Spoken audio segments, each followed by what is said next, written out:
Men who experienced right person, wrong time. Did you ever find them again at the right time? There's something so painful about almost love, because from the outside it always feels obvious. I'm going in blind, but I can already feel at least one person about to make the mature choice that ruins everyone's week. Story 1. I walked away from my college roommate's girlfriend a decade ago to do the right thing. Then her face appeared on a company-wide video call, and I found out she'd had a message to me sitting in her drafts for 5 years. My roommate in college had a girlfriend who was basically a permanent fixture in our apartment junior and senior year. She was sharp, funny, easy to talk to. I liked her. She was also my roommate's girlfriend, so I filed that away and left it there. Somewhere around the middle of senior year, my roommate started drifting from the relationship. Not malicious, just 1 foot out the door, the way guys are at 22. And when that happens, you don't always notice where the gap gets filled.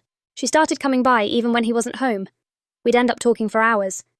One night she was crying about him, and she leaned her head on my shoulder.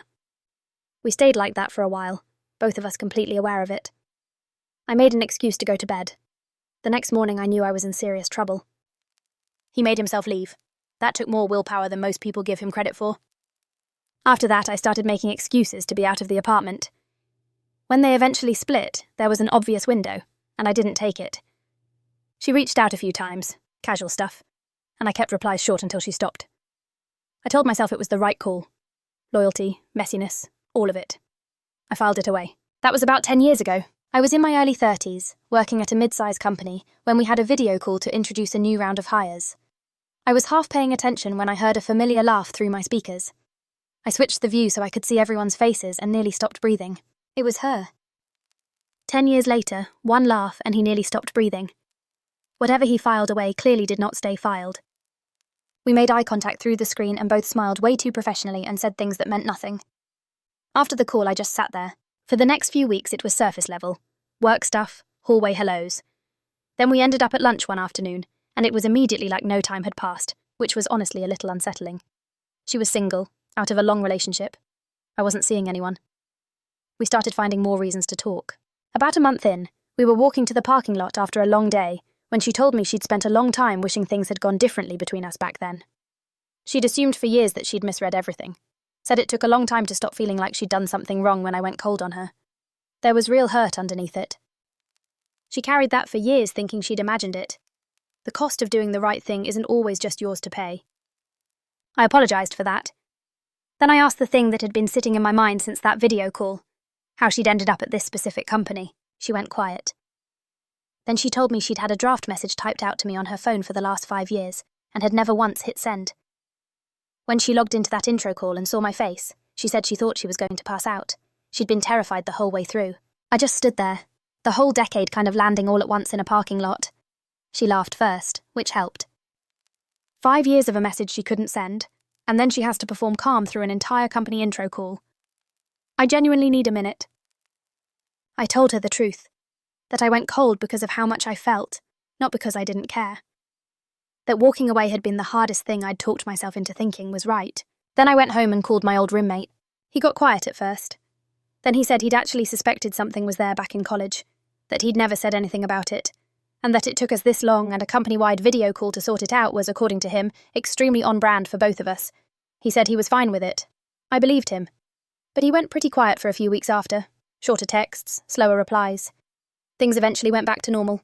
That part still costs something, and I'm not going to pretend otherwise. We kept things quiet at work and took it slow. That was a few years ago now.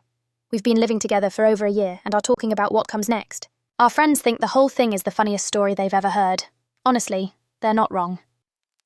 And the fact that he doesn't pretend the roommate part was fine, that it cost something even after everyone said the right things, that matters. But two people who spent a decade filing each other away finally getting to just be together? That's the kind of ending that makes you want to go check your drafts folder. Story 2. I almost didn't make the phone call that led to my marriage, and the 2.5 years I wasted before it still haunt me. Yeah, actually. And the way it played out still gets to me a little. I was 23, just done with school, working some office job that paid the bills but didn't mean anything. My college buddy, one of those guys who just knows everybody, called me up, said he was having dinner at a friend's place, told me to come, mentioned there was someone he wanted me to meet. I almost didn't go, but I had nothing on, so I went. She showed up and I noticed her immediately. Not in a flashy way, just one of those people you notice right away. She was a few years into a real career, had travelled, clearly had her life together. We ended up sitting near each other and just talked. The whole night, basically. She had this habit of actually repeating back what you just said before responding, like she was really processing it rather than just waiting for her turn. I'd never felt that listened to. After dinner, my buddy pulled me aside and asked what I thought. I told him she was amazing, but to not bother. She was way out of my league. He pushed back, said she seemed genuinely into the conversation, but I shut it down. I didn't know where I was going to end up, geographically or professionally, and she already had everything figured out. So I didn't get her number, didn't ask him to pass mine along, just let it go. He talked himself out of it before she ever even got a vote. That one hurts to hear. He stopped trying to set us up after that, figured it wasn't his place. But they were still in the same social circle, so when she asked about me over the following months, her questions kept coming up naturally. He kept his answers vague. He told her I'd said she was great, but didn't relay the whole out of my league part. He figured that would just embarrass everyone. So from her side, she was left thinking I simply wasn't interested, not that I was too scared to try. Meanwhile, he'd quietly been hoping to ask her out himself, which, honestly, I can't even be mad about. I'd turned down my own shot. She turned him down about 6 months in, and that was that.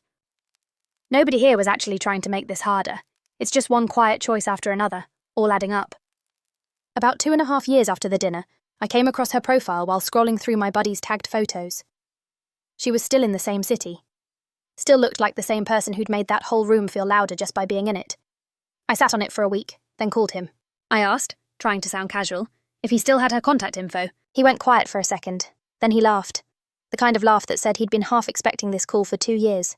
He told me she'd asked about me more than once, that she genuinely thought we had something that night, and couldn't figure out why I'd never reached out.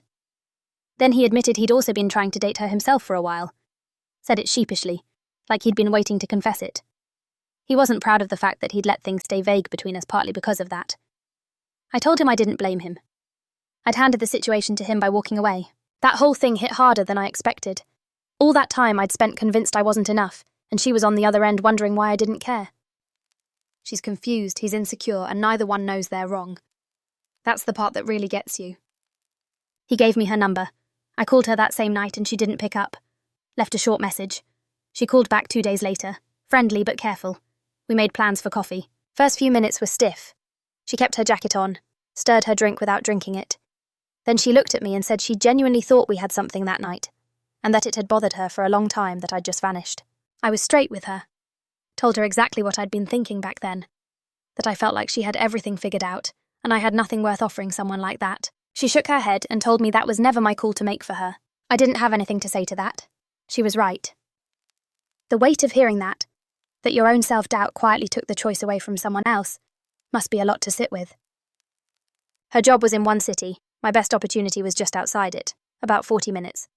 We took turns making the drive. Neither of us made a big production out of it. We've been married a few years now. I still think about the night I almost didn't even go to that dinner. And then I think about those 2.5 years I spent standing in my own way. The timing wasn't wrong because of bad luck or circumstance. It was wrong because of me. The right time started the moment I finally got out of my own head long enough to make one phone call. That part still unsettles me a little, if I'm honest. Just someone who stopped deciding he wasn't enough. And that was all it took. Married now, off the back of a call he almost never made. Story 3. I married the girl I clicked with during freshman welcome week. But only after ghosting her for 2.5 years, and watching her date my old roommate in between. So I married the girl I met the very first week of freshman year. Which sounds sweet, until I mention I spent the next 2.5 years actively avoiding her, because I was the one who vanished without a single word of explanation. We ended up in the same small group during one of those welcome week icebreaker things. Same dorm, different floors. We just clicked immediately. We spent basically every day of that first week together, skipping the official orientation stuff to go eat terrible dining hall food, staying up way too late in the common lounge. People around us genuinely assumed we were already a couple. Then I completely disappeared on her. Honest answer? I came into college going through something I didn't have words for yet, and I wasn't ready for anyone to see that side of me. She'd only ever met the version of me that first week. So instead of admitting any of that, I just faded out. Shorter texts, cancelled plans, then nothing. The worst part is he knew exactly what he was doing. It wasn't an accident. It was a choice. The hard part was that we ran in the same circles, so the run-ins I dreaded were basically unavoidable. She was cold when we crossed paths, not cruel, just a wall. Meanwhile, I quietly started going to therapy and getting my life together. Nothing dramatic, just slow, unglamorous progress. Then one night, sophomore year at a get-together, I saw her across the room with my old roommate. And I mean my old roommate, the guy who had literally watched me ignore her texts from the other side of the room. Seeing them together didn't just sting. It felt like something I had no right to be angry about, but somehow still was. I made an excuse and left, stood outside in the cold for a while. I wasn't even jealous exactly. It was more like grief. I heard sometime junior year that the two of them had broken up. I thought about reaching out, but figured the timing still wasn't right. The fact that he heard about the breakup and still didn't use it as an opening, most people would have. That might actually be the most quietly significant detail in this whole story so far. Spring of junior year, a mutual friend threw a small get-together at his apartment. She was there. I almost bailed. We ended up near each other and made awkward small talk for a while. Two people clearly just going through the motions. Then the conversation ran dry, and she looked at me and asked, pretty bluntly, whether I was planning to pull another disappearing act, or if I was actually going to stick around this time. I deserved that. I told her the truth. That freshman year I was going through something I didn't know how to talk about, and I chose to vanish rather than admit it. She was quiet for a moment. Then she said she'd spent a long time assuming she'd done something wrong. Said knowing that wasn't the case gave her more peace than she expected. Then she made it clear she wasn't about to just pick up where we left off. She wasn't even angry. She just wanted to know it wasn't her. That's a different kind of hurt entirely. Which meant I had to actually show up. For months, through the mutual friend group, and then eventually through a long stretch of slightly awkward coffee meetups, I had to prove I was different than the guy who'd gone silent on her. There was one afternoon where a joke landed perfectly, and we both laughed and then just looked at each other. She didn't say anything. Neither did I. But that was the moment I knew something had actually changed between us. We started dating for real a few months after that party. Took it slow, dated through the rest of college, stayed together after graduation, and got married a few years later. She made me earn it back. That was the part that mattered. She didn't give him a second chance. She gave him the chance to build a first real one, and he actually took it. Story 4. I spent 2 weeks ducking under tables at an Ethiopian restaurant, trying to accidentally run into the woman who would eventually become my wife. The only thing standing between me and my wife was my own refusal to be the first one to say something. A college friend of mine got married a few years back. I didn't know many people on the bride's side, so I ended up near a woman I'd never met, a friend of hers from back home. We started talking by accident, one of those reach for the same thing on the table moments, made a joke about it, and then just kept going for the rest of the night. At some point she said something offhand, not even directed at me, about how most people feel like they're broadcasting on a completely different frequency than you, and you're lucky if you find even one or two in your whole life who actually come through clearly. I didn't say much back, just filed it away. We exchanged numbers at the end of the night, long hug at the door, one of those moments where something almost happens and then doesn't. Then she was gone. She lived in another city. They both just let it dissolve. Neither of them reached back through the door. We texted constantly at first, inside jokes from a single evening, references to things we'd talked about for maybe 6 hours total. But neither of us wanted to be the one to suggest a trip and make it a whole thing, so the text slowed, then got occasional. Then one of us said something the other never replied to, and that was it. I'd pick up my phone sometimes, see the thread sitting there, and just put it back down. About 2 years later, my company offered me a position somewhere else. Good opportunity, clear step up. I said yes. Then I realised it was her city. I want to be clear. I took the job because it was a good job. But the second I made the connection, my brain went completely offline. That thread was never really dead, was it? 2 years of silence and she's still the first place his mind goes. Here's the embarrassing part. I remembered she'd mentioned loving Ethiopian food once, so I found a well-reviewed spot near my apartment and convinced myself I might just run into her organically. I went 3 separate lunch breaks over 2 weeks like a completely haunted person. On the third visit, I glanced up mid-bite and saw a woman through the window who looked just like her walking past. I panicked, fully ducked below the table, and knocked an entire water glass into my lap. It was not her. The server asked if I was okay. I was not okay. I paid the check, walked home, and decided I needed to either send a message or seek professional help. 3 separate lunch breaks, at the same restaurant, in an entire city. Sir. So I sent a message. Low stakes. Just that I'd moved for work and if she ever wanted to grab coffee, no pressure at all. Immediately felt like an idiot. Spent the rest of the day staring at the ceiling. She replied that evening. Said she'd love to, but wanted to be upfront that things were a bit complicated.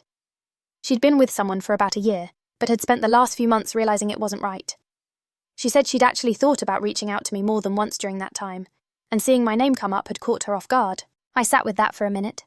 I told her coffee was still just coffee, and I meant it. We met the following week. Awkward for maybe 30 seconds, and then it clicked right back, same as the wedding. At some point I mentioned what she'd said that night about frequencies, that thing about being lucky to find even 1 or 2 people who actually come through clearly. She stopped mid-sentence, laughed a little, and said she remembered saying it exactly. I think that was the moment for both of us.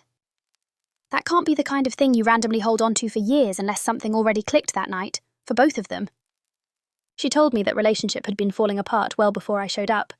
My message had mostly just made her stop pretending otherwise. The other relationship ended not long after we had that coffee. We started dating a few months later. Married a couple of years now. The easiest conversation I ever had turned into the easiest relationship I ever had. The only thing that almost stopped it was 2 people both waiting for the other to go first, and one of them hiding under a table at an Ethiopian restaurant. The fact that this came so close to never happening, more than once for completely mundane reasons. I don't know if that's comforting or terrifying. Also, the restaurant story is going to be told at every dinner party for the rest of their lives. Story 5.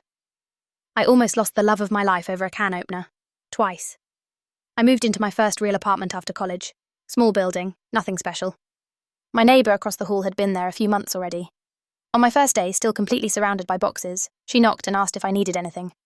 I said I couldn't find a can opener. She handed me hers without hesitating. That's basically how it started. The borrowing became a reason to knock on each other's doors, which turned into cooking together most evenings. No plan, no arrangement. It just settled into a routine on its own. Weekends we'd explore the city, lazy mornings with the door cracked. It was the easiest thing I'd ever had with another person. Part of why I never said anything was exactly that. I was terrified of wrecking it. A previous relationship had ended badly enough that my ex had a habit of twisting things around on me whenever I thought I was reading a situation clearly, so I'd basically convinced myself I couldn't trust my own instincts anymore. Friends would ask if we were together. I always said no. It wasn't like that. About 1.5 years in, she came over looking quieter than usual. She'd gotten a job offer on the other side of the country. She wasn't excited the way you'd expect. She was subdued about it. She mentioned she didn't feel like she had much keeping her in the city, that most of her friends had already moved on. She glanced at me a couple of times while she said it. I knew what she was doing. She was leaving the door open and waiting to see if I'd walk through it. I froze. I told myself I didn't know for certain, that I'd be holding her back if I got it wrong. So I told her it sounded like a great opportunity and she should go. She nodded slowly, like she'd already figured that was coming. Said yeah, that was probably right. That slow nod is doing so much heavy lifting right now. She was gone 3 weeks later. We said goodbye in the hallway. She made a joke about the can opener. I laughed just enough. And then she was gone. I walked back inside and the apartment felt completely different. Like something had just stopped. We texted for a few months. Then it tapered the way things do. I dated someone else seriously for a while after that. But I kept catching myself trying to recreate what we'd had. And it never quite worked. There was also one night, maybe 2 years in, where I'd actually pulled up her contact and sat there for a while before putting my phone down. I almost reached out. I didn't. Then one night I was scrolling through my phone at around 2 a.m. and accidentally liked a photo of hers from years back. I panicked, unliked it immediately, and then just sat there staring at the ceiling. By morning, I'd convinced myself to just send her a message explaining it, which led to a back and forth, which led to me finding out she'd actually moved back to the city a few weeks earlier for a new job. At the end of the conversation, she mentioned she'd been wondering if I was still around. The accidental like at 2 a.m. doing what years of overthinking couldn't. Sometimes your thumb is braver than your brain, I guess. I held on to that for longer than I should have. Then I called. It was awkward at first, this weird formality that hadn't existed before. We agreed to meet for coffee because neither of us could think of anything else to suggest. In person it was still a little stiff, and honestly there was a point in the first hour where I thought we might just finish our drinks and call it a pleasant catch-up and go home. But then something loosened. She mentioned she'd recently come out of a rough relationship and had done a lot of thinking about what she actually wanted. Then she said she'd never really let go of those evenings. The cooking, the city, all of it. That she'd told herself if she came back and I was still around, she wasn't going to spend another decade wondering. I almost deflected. Same instinct as before. I could feel myself starting to do it, and I actually caught myself mid-thought. So instead I just told her I should have answered her differently when she came to me with that job offer all those years ago. She laughed a little and said she probably could have just said it plainly, instead of leaving it for me to figure out. We sat with that for a second. There it is. That's the conversation they should have had years ago, and somehow it's landing even better now. By the time we looked up, 3 hours had gone by. We started seeing each other not long after. No big moment. We just kept meeting up and stopped pretending it was casual. That was a few years ago now. We moved in together recently. When we were unpacking, I realised I couldn't find my can opener anywhere and wandered into the kitchen to say something about it. Without a word, she reached into a box, pulled out hers, and tossed it at me, calling me an idiot. Same as day one, we're still in that apartment. She held onto that can opener through an entire cross-country move, years apart, a whole other relationship, and a move back. Something tells me she always knew. I'm really glad one clumsy thumb finally did what 2 years of almost calls couldn't. Story 6. 15 years after she turned me down, I dropped a pipe fitting in a hardware store aisle, and finally learned why. I was crouched down in a hardware store aisle comparing pipe fittings when I heard someone say my name. Almost like a question. I hadn't heard that voice in 15 years. Let me back up. I was 18, bussing tables at a restaurant during my senior year. She was a year older, back from college for the summer, working as a server. I was pretty gone on her almost immediately. Sharp, funny, easy to talk to, the kind of person who made slow shifts feel short. There was a headline cook, late 20s, one of those guys who always seemed to be wherever she was. He'd hover near her station longer than made any sense, and whenever she'd laugh at something I said, there'd be this noise from the kitchen. A pan hitting the counter, something getting slammed. I thought he just didn't like me. I was 18. I mostly just noticed her. The cook had already decided she was his before she'd even had a say in it. Near the end of August, I asked her out after closing. She paused, looked genuinely uncomfortable, and said she had a strict rule about not dating co-workers. That it always ended badly and she didn't want things to get weird. I played it off, went home, felt terrible. The rest of the summer was awkward. Then she went back to school, and that was it. For years I figured I'd just misread the whole thing. I moved around for a while, eventually settled about an hour from where we'd both grown up. I'd think about her sometimes, but never enough to actually go looking. So, hardware store, Saturday, 15 years later. I stood up too fast when I heard my name, knocked a fitting off the shelf and fumbled to catch it. Completely failed. Looked up mid-disaster, and there she was at the end of the aisle. My first instinct, and I am not proud of this, was to step behind the end cap. I'm a grown adult. I did it anyway for about half a second before she crossed the aisle and made it irrelevant. The honesty of admitting you tried to hide behind a shelf display, that is so deeply human. We did the small talk. She'd relocated for work about a year earlier. The conversation just fell back into place, easy, like those closing shifts used to feel. Neither of us seemed to want to stop. We texted a bit over the following days before meeting up for coffee, and that's when she told me what had actually been going on that summer. The headline cook had been controlling in ways that are hard to describe without making them sound small. Tracking who she talked to, making implications about what would happen to her shifts if she got too friendly with other guys. She said she used to find reasons to leave out the back after closing just to avoid running into him alone. I told her I always thought she disappeared fast after shifts. She nodded and said she wasn't exaggerating. She was 19. It was her first job away from home, and she didn't fully see it for what it was until she was out of it. Turning me down was the one decision from that whole situation she didn't regret. She said she didn't want to pull me into it. She was managing something he didn't even know existed, and she carried all of it alone. I had to basically rebuild every memory I had of that summer sitting there across from her. All those years I assumed she just wasn't interested. I told her that. She went quiet for a second, then said it was the opposite. We sat there for a while without saying much. Coffee turned into dinner. Dinner turned into every weekend. It felt less like starting something new, and more like finishing something we'd left unfinished a long time ago. Moved in together after about a year, got married a couple years after that. She still laughs about the fact that I tried to hide behind the end cap when I saw her. Says if I'd actually made it, she would have found me anyway. I almost pushed the whole hardware run to Sunday. Almost. 15 years of not knowing, and it came down to what day I decided to fix the bathroom. This man's entire love story exists because of a plumbing issue. I genuinely don't think I will ever look at a home repair the same way again. 15 years, and it almost came down to a different day of the week. Thanks for watching. Don't forget to subscribe and check out this video next.